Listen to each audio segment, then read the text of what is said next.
数百名维吾尔族妇女周一在土耳其商业大城伊斯坦布尔举行国际妇女节的游行活动，要求关闭中国在东突厥散囚禁维吾尔人的大型集中营，并停止针对维吾尔妇女的性骚扰。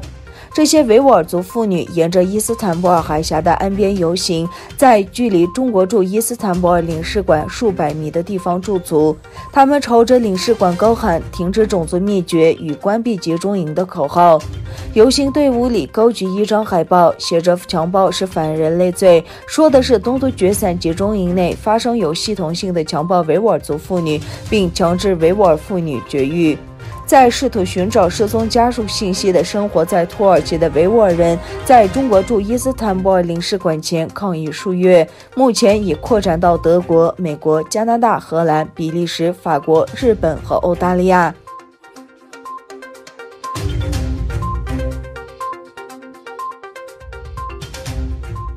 3月8日，国际妇女节，国际议会组织对华政策跨国议会联盟中，来自欧盟、英国、德国、日本、加拿大、欧洲的女议员与东突厥散集中营中幸存者共同拍摄短视频，呼吁世界关注少数民族妇女遭受压迫的现状，并向中国政府在东突厥散实行种族灭绝政策进行追责。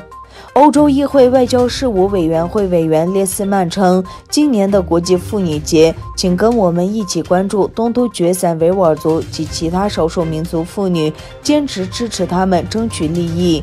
在影片中，女议员发声，呼吁自己国家及世界各国对东突厥散地区正在发生的种族灭绝和反人类罪行展开调查，立即问责中国政府。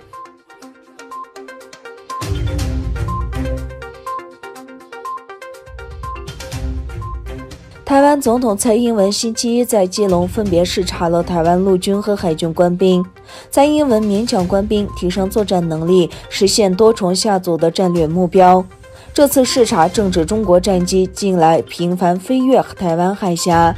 蔡英文在基隆视察陆军3支部8堵油料丰库及海军131舰队时表示，希望部队持续提升3军联合作战能量，拓展全民国防。他说：“你们的英勇表现展现出国军捍卫主权、寸土不让、寸步不让的决心。”另一方面，台湾新闻报道说，中国已在离台湾最近的福建省扩大了人民解放军空军的2个基地。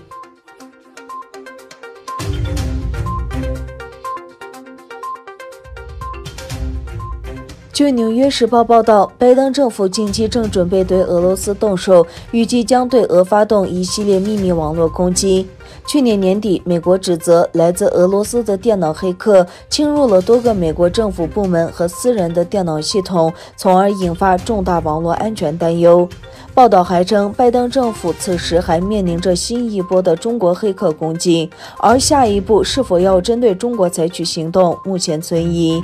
据《纽约时报》援引一名官员的消息称，拜登政府预计将在未来3周对俄罗斯开展一系列秘密网络攻击。这些举动只是在向俄总统普京和其情报部门及军方表明态度，并非是针对更广泛的世界。美国国家安全顾问杰克·沙利文在上周接受采访时表示，他支持采取这一秘密行动。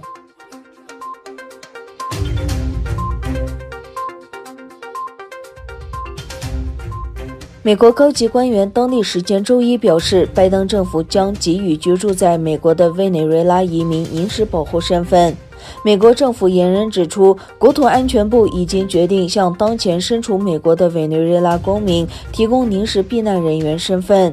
另一位政府发言人透露，做出这项决定与委内瑞拉国内紧急情况有关，他们回国将面临危险。报道称，该决定可援助约32万人，实现了拜登在2020年竞选期间做出的承诺，即为在马杜罗统治下的经济崩溃、人道主义危机和政治动荡中离开家园的委内瑞拉人提供庇护。